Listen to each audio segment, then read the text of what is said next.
Hi guys, let's learn English now. चलिए English सीखते हैं। जैसे कि मैंने आपको पहले इफ टॉपिक का पहला रूल्स बता दिया था।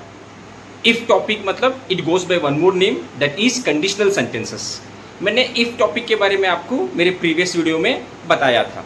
अभी हम इफ टॉपिक में ही नेगेटिव सीखेंगे। मैंने आपको इफ टॉपिक में पॉजिटिव सिखाया था, अब हम इफ टॉपिक में नेगेटिव सीखेंगे गाइस।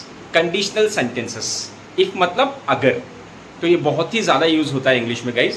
सो देखिए, पहले पॉजिटिव कैसा था guys? If you study well will you pass the exam. अगर तुम अच्छे से पढ़ते हो तो एग्ज़ाम में पास हो जाओगे क्या? तो आंसर कैसा था? If I study well I will pass the exam. अगर मैं अच्छे से पढ़ता हूँ तो मैं एग्ज़ाम पास हो जाऊँगा। If they go to tuition classes will they learn English. अगर वो ट्यूशन क्लासेस जाते हैं तो इंग्लिश सीखेंगे क्या? आंसर में क्या होता है? If they go to tuition classes they will learn English.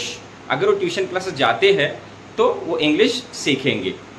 तो वैसे ही if you try to learn English will you become perfect at English.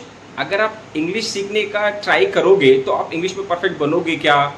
Yes, if I try to learn English I will become perfect at English. अगर मैं English सीखने का try करूँगा तो मैं इंग्लिश में परफेक्ट बनूंगा। तो ये तो पॉजिटिव था गाइस। अभी हम लोग नेगेटिव सीखने वाले हैं। सो अभी हम लोग इफ़ में नेगेटिव सीखने वाले हैं गाइस। तो जैसे कि if you don't study well will you pass the exam. अगर तुम ठीक से नहीं पढ़ते हो तो फिर भी तुम एग्ज़ाम में पास हो जाओगे क्या? आंसर क्या होगा?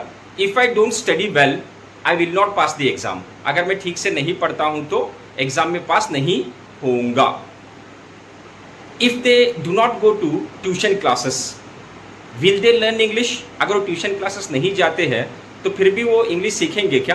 तो आंसर क्या होगा guys? If they don't go to tuition classes they will not learn English. अगर वो ट्यूशन क्लासेस नहीं जाते हैं तो वो इंग्लिश नहीं सीखेंगे। One more example guys, if she doesn't ask you for help will you help her. अगर वो तुम्हें मदद के लिए नहीं पूछेगी तो फिर भी तुम उसकी मदद करोगे क्या? If she doesn't ask you for help will you help her. अगर वो तुम्हें मदद के लिए नहीं पूछेगी तो फिर भी तुम उसकी मदद करोगे क्या? तो आंसर क्या होगा? If she doesn't ask me for help I will not help her. अगर वो मुझे मदद के लिए नहीं पूछेगी तो मैं उसकी मदद नहीं करूंगा। If I don't call you will you meet me. मैं अगर तुम्हें कॉल नहीं करता हूं तो फिर भी तुम मुझे मिलोगे क्या? आंसर में क्या होगा guys?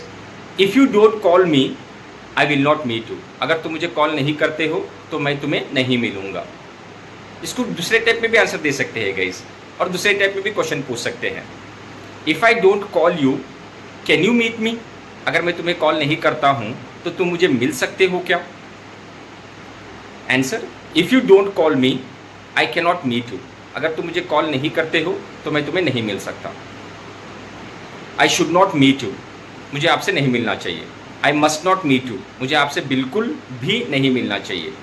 I may not meet you, शायद मैं तुमसे नहीं मिल सकता। तो दूसरे टाइप में भी आंसर दिया जा सकता है गाइस। So thank you.